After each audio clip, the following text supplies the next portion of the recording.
통일코리아와 함께하는 5분 인문학입니다. 이 컨텐츠는 화면의 색깔이 좀 다르게 이제 편집이 될 거예요. 보시면 알겠지만 그냥 일반 5분 인문학이 아니라 근현대사라는 또 초점에 맞춰서 이제 그 통일코리아라는 단체와 함께 만드는 또 다른, 그러니까 5분 인문학 플러스라고 봐두시면 좋을 것 같아요. 그 첫 번째 이야기를 시작해 보도록 할게요. 자, 누가 광복을 이루었는가? 사실 이제 광복에 대한 과정은 너무 상식적으로 잘 아는 얘기죠. 근데 이제 그것과 이제 숨겨져 있는 몇 가지 특별한 이야기들 한번 좀 얘기를 해보도록 할게요. 해방 3부작입니다. 제가 세 가지 꼭지를 딱 잡아서 해방과 관련된 얘기를 좀 해보려고 하는데 그 첫 번째 이야기는 장제스에 대한 얘기입니다. 조금 이제 연배가 있으신 분들은 이제 장개석 이렇게 좀 많이 기억을 하시죠. 요즘에 이제 다 번역어로 쓰기 때문에 그냥 그런 어투로 제가 얘기를 좀 해보도록 하겠습니다. 왜 장제스 얘기를 하려고 하는가? 1945년 잘 알다시피 8월 15일 날 소련이 참전을 하게 되고 미국이 일본에 이제 원자폭탄을 투하하게 되면서 일본이 항복을 하게 됩니다. 자, 근데 이제 여기서 좀 중요한 포인트가 하나 있어요.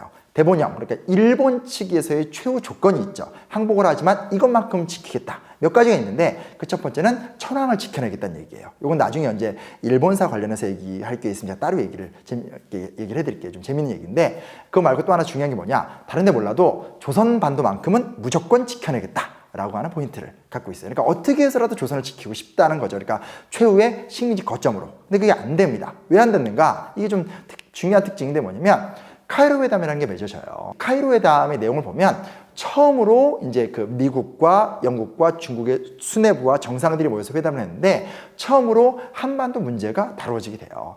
핵심적인 내용이 뭐냐? 아직까지 막연하긴 하지만 적당한 절차를 거쳐서 한국에다가 자유와 독립을 주겠다라고 하는 최초의 언급을 시작을 하게 됩니다. 그래서 요때 이제 한번 확인을 하게 되고요. 다시 이제 2년 후에 1945년 7월 26일 날 카이로 회담의 결정 사항이 포츠담 회담에서 재확인이 돼요. 그러니까 이제 이런 식으로 열강이 사전에 준비를 했기 때문에 일본이 우리는 어떻게 해서라도 조선반도를 지켜내겠다, 식민지를 갖고 있겠다라고 하는 그 의지가 관철이 못 되게 되는 거예요. 왜 이렇게 됐냐? 독특한 모습들이 있어요. 첫 번째, 영국은 굉장히 한국 독립에 대해서 부정적이에요. 이게 이제 좀 독립운동사에 대해서 공부하면 되게 특이한 게 뭐냐면 영국이라는 나라 자체는 우리나라에 대해서 관심 없는 걸 넘어서서 상당히 좀 부정적인 태도들. 그래서 실제로 이 카이로 회담 같은 거 할 때도 처칠 자신이 굉장히 부정적이고 나는 한반도가 스스로 국가를 운영할 수 있는 것에 대해서 신뢰하지 않는다. 이런 발언을 대놓고 하게 됩니다.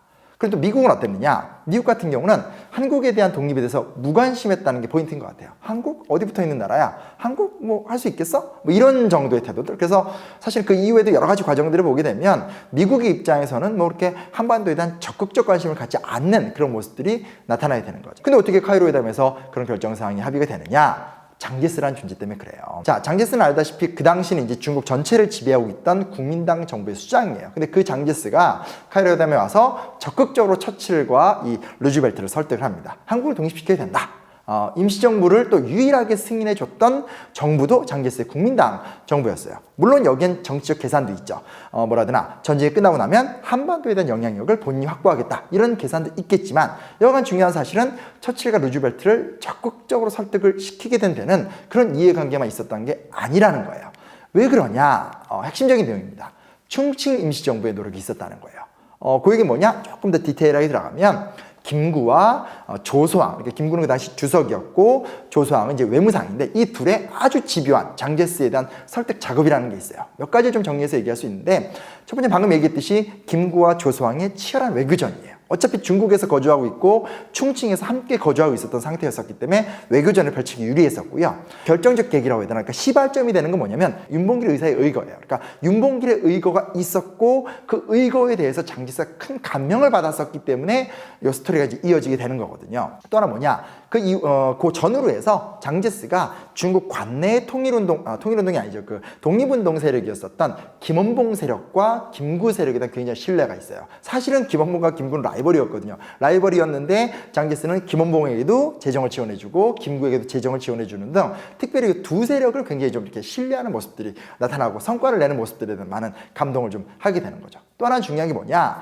조소왕이 주창했었던 삼균주의라는 내용이 있어요. 근데 그 삼균주의의 핵심적 내용들이 뭐라더라? 중한민국을 세웠던 사람이죠. 장제스 이전에 있었던 우리가 이제 보통 손문으로 이제 알고 있는 순헌이라는 존재가 삼민주의라는 걸 외치거든요. 삼민주의의 변형판. 그러니까 단순한 모방은 아니고요. 삼민주의를 바탕으로 해서 우리 시대 현실과 상황 현실을 맞춰서 재편시킨 게 삼균주의였기 때문에 뭔 얘기인지 아시겠죠? 삼민주의와 삼균주의라고 하는 우파적인 공감대가 딱 형성이 돼 있다. 이것도 좀 중요한 부분이었어요. 장제스 본인이 항일운동을 하기 위해서 적극적으로 이 임시정부를 비롯해서 중국 관내에 있는 한인 독립운동 세력의 통합을 촉구했거든요. 근데 그런 것들에 대해서 김구나 김원봉이 막 이렇게 통합의 노력을 보이면서 장제스의 신뢰들을 많이 얻어요. 그래서 실제로 보면 뭐냐면 물론 이제 1932년에 시작된 윤봉길 의거를 전후로 해서 적어도 한 15년간 김구 일파와 또 중국 관내 여러 독립운동 일파의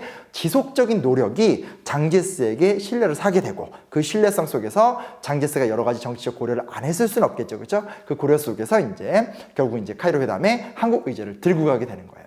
냉정히 얘기하겠지만 해방은 즉 광복을 가능하게 했던 힘은 냉정히 따져서 이건 국제적인 힘이었어요. 그러니까 세계 열강들이 결국은 일본을 물리쳤고 그들이 조선의 독립을 열어준 건 맞아요. 근데 중요한 포인트는 뭐냐? 그들이 열적에 한국을 따로 독립시키겠다라고 하는 건 우리 내부에 스스로의 독립운동사가 없었다면 이건 불가능했다는 얘기죠. 그래서 어떻게 해방이 됐느냐에 대한 표면적 얘기가 중요한 것이 아니라 해방을 가능하게 했었던 그 내적인 힘, 또 우리 스스로의 노력들에 대한 어떤 관심과 이해를 좀 가질 필요가 있지 않을까. 그렇다면 단순한 어떤 그런 암기 수준의 어떤 그런 막 지루한 막 단체들 많이 나오잖아요. 그런 식의 어떤 독립운동사 얘기는 되지 않고 꽤 깊은 감명적인 얘기가 될 수 있지 않을까라는 생각을 해보게 됩니다. 제가 어떤 특별한 어떤 자주적인 입장에서만 설명하는 것이 아니라 역사적 관점에서 봤을 때 이런 모습들이 있다는 걸 꼭 좀 기억해 두시고 또 자부심을 갖는다면 좋지 않을까라는 생각을 해보게 됩니다.